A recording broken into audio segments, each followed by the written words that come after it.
Good afternoon, Chair Hickenlooper, Ranking Member Blackburn, Chair Cantwell, and members of the subcommittee. My name is Victoria Espinel, and I'm the CEO of BSA, the Software Alliance.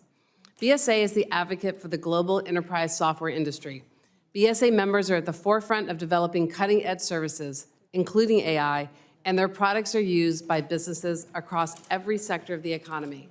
I commend the subcommittee for convening today's hearing, and I thank you for the opportunity to testify. Here are two things that need to be done. Companies that develop and use AI must act responsibly to identify and address risks. And Congress needs to establish thoughtful, effective rules that protect consumers and promote responsible innovation. The U.S. economy will benefit from responsible and broad-based AI adoption. An important part of facilitating that adoption is passing a strong national law. The countries that best support responsible AI innovation will see the greatest benefits of economic and job growth in the coming years. Moreover, other countries are moving quickly on regulations that affect U.S. companies. The U.S. should be part of shaping the global approach to responsible AI. The window for the U.S. to lead those conversations globally is rapidly closing. This is what we think legislation should do. It should focus on high-risk uses of AI, like those that decide whether a person can get a job, a home, healthcare. It should require companies to have risk management programs. It should require companies to conduct impact assessments, and it should require companies to publicly certify that they have met those requirements. It is important that legislation reflect different roles.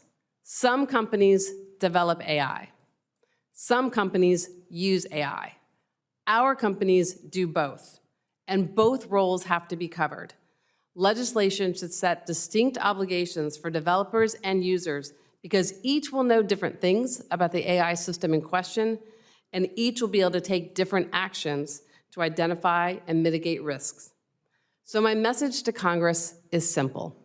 Do not wait. AI legislation can build on work by governmental organizations, industry, and civil society. These steps provide a collective basis for action. You can develop and pass AI legislation now that creates meaningful rules to reduce risks and promote innovation. We are ready to help you do so. Talk for just a minute about how your members would navigate a patchwork system around the globe when it comes to AI and the guardrails that are going to be put around it. There's a real opportunity right now to move towards a harmonized approach globally. And that may not include every country in the world, but I think it could include a lot. And I think the United States has a very important role to play there in terms of moving a large number of countries to a harmonized approach. To set standards and lead this? In my opinion, yes. Okay. The United States is a leader in innovation. We should be a leader here as well. Can you talk about, Ms. Espinel, about the implementation of policies based on NIST AI risk management framework that can establish a baseline of good behavior when implementing artificial intelligence systems, which can actually unleash beneficial AI technologies instead of just hindering the development of AI? We support it being used by the U.S. government. We support it being used in the context of procurement. And I will close by saying I think it is a place, as you kind of alluded to at the end, and as Ranking Member Blackburn raised, where the U.S. can show leadership. Do you agree that both developers and deployers of AI systems bear responsibility to mitigate risk before they release the AI on the market? 100%, I agree with you, and thank you for thinking about the distinction between developers and deployers, the fact that both should have obligations, and that those obligations and requirements should reflect what they do, the information that they're going to have about the AI system in question, and the different steps that each can and should take to identify and mitigate risk. Can you briefly discuss two things? First, the important distinction between a developer and a deployer. So as you were thinking about legislation, clearly distinguishing between developers and deployers is critical in order for the legislation to be effective and workable. What transparency steps do you prioritize, do you think are most crucial in terms of gaining the trust of consumers?